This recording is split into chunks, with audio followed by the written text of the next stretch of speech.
Hello friends, Maitri cooking চ্যানেলে তোমাদের সবাইকে স্বাগত জানিয়ে আজকে একটি সুস্বাস্থ্যকর আর সুস্বাদু রেসিপি নিয়ে তোমাদের কাছে হাজির হয়েছি।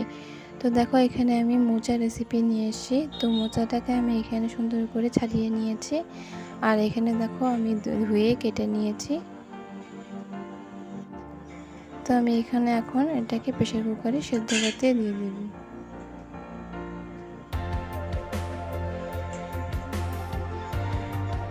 তোমরা এরকম ছোটো ছোটো করে কেটে নেবে।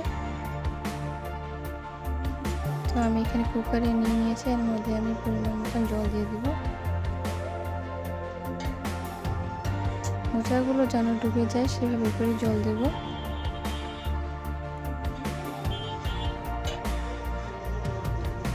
তোমার আর একটু লাগবে, আমি দিয়ে দিলাম। তো এতে আমি 8 চামচের মতন লবণ দিয়ে দেব।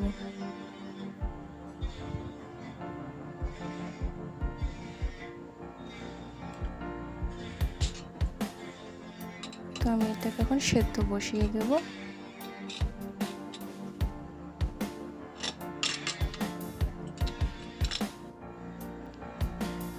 তো দেখো, আমার এখানে সেদ্ধ করা হয়ে গেছে। মোচাটাকে তোমরা 80% কুক করে নেবে। তো আমি এটাকে সামান্য অল্প মেখে নেব যাতে একটু নরম হয়ে যায়।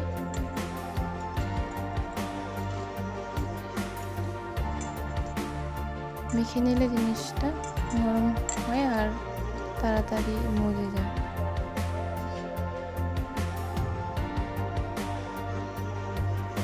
তো মোচা ঘন্টে যা যা লাগবে মোটামুটি আমি সব উপকরণ এখানে সব রেডি করে নিয়েছি।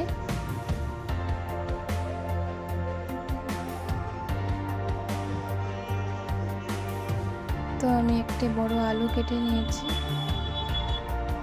সেটাকে আমি এখন ভাজবো। তো কড়াইতে আমি তেল দিয়ে দিয়েছি। তো তেলটা মোটামুটি গরম হয়ে গেছে। আমি একটি বড় সাইজের আলুকে কেটে রেখেছিলাম। তো আমি আলুটাকে এখন ভেজে নেব।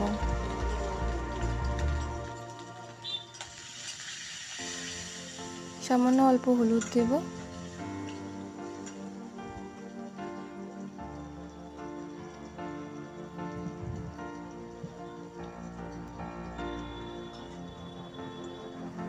আর অল্প লবণ দিয়ে দেব। দিয়ে এটাকে ভালো করে ভেজে নেব আলুগুলোকে।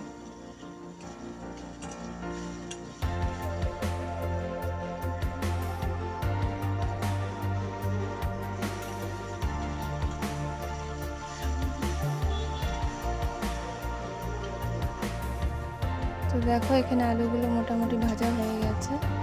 আমি আলুগুলোকে তুলে নেব।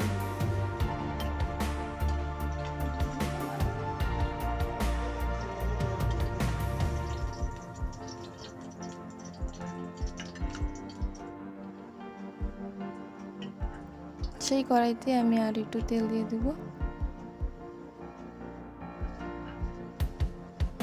তো আমি এখানে 1 চামচের মতো গোটা জিরে নিয়েছিলাম, সেটাই দিব।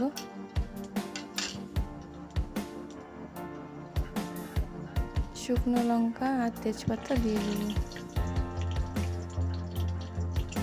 দিয়ে মশলাটাকে ভালো করে ভেজে নেব।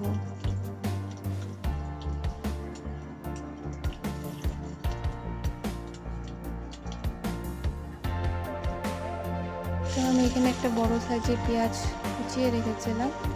পেঁয়াজটাকে আমি ভালো করে ভেজে নেব।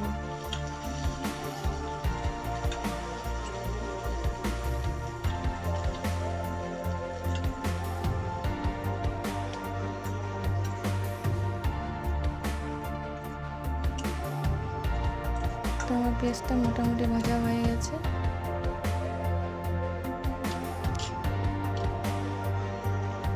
এর মধ্যে আমি 5 থেকে 6টা কাঁচা লঙ্কাকে আমি বেটে রেখেছিলাম, সেটাই দিয়ে দিলাম।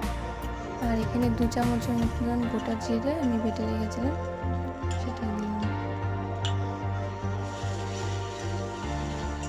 মশলাগুলোকে ভালো করে আমি কষিয়ে নেব।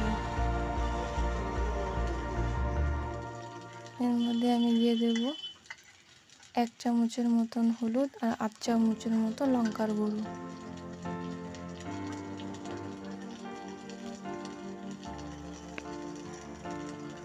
পরিমাণ মতন লবণ আমি আগে সেদ্ধ করার সময়ও লবণ দিয়েছিলাম, তো সেই পরিমাণে বুঝে দেবেন।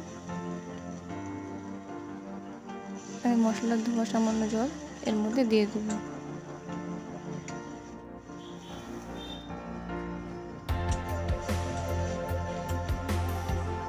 ভালো করে মশলাটাকে কষিয়ে নেব।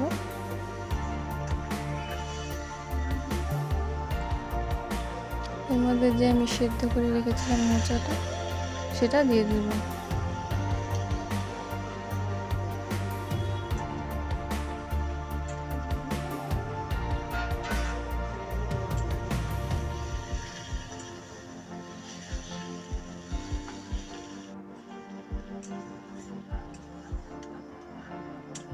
দিয়ে আমি ভালো করে নেড়ে নেব, যাতে মোচার গায়ে মশলাগুলো ভালো করে লাগে।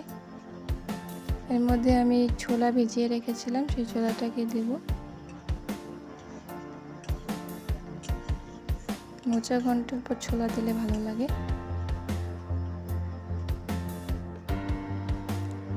তো আমি সামান্য অল্প চিনি দিয়ে দেব।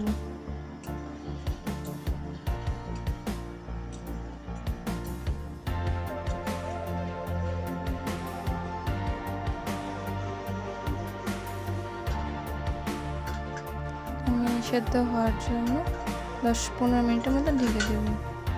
তো দেখো আমার 15 মিনিট হয়ে গেছে, মোচাটা অনেকটা সেদ্ধ হয়ে এসছে, নরম হয়ে এসছে।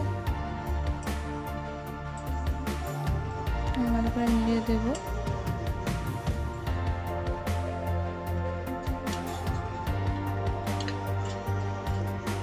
এর মধ্যে ভেজে রাখা আলুগুলো দিয়ে দেব।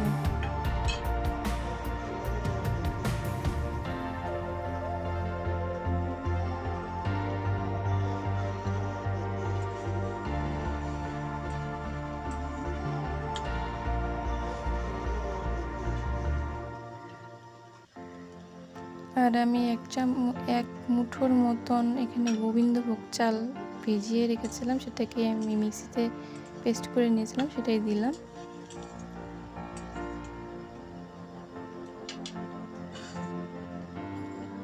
আরও 5 মিনিটের জন্য ঢেকে দেব। তো আমার 5 মিনিট হয়ে গেছে, দেখো মোচাটা কি সুন্দর নরম হয়ে এসছে।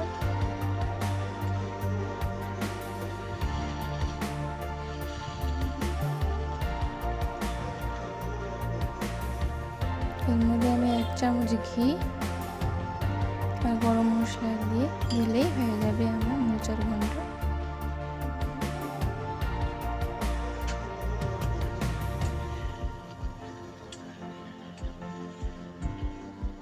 তো আমার এই মোচার ঘন্টের রেসিপিটা তোমাদের কেমন লাগলো অবশ্যই কমেন্টের মাধ্যমে জানিও।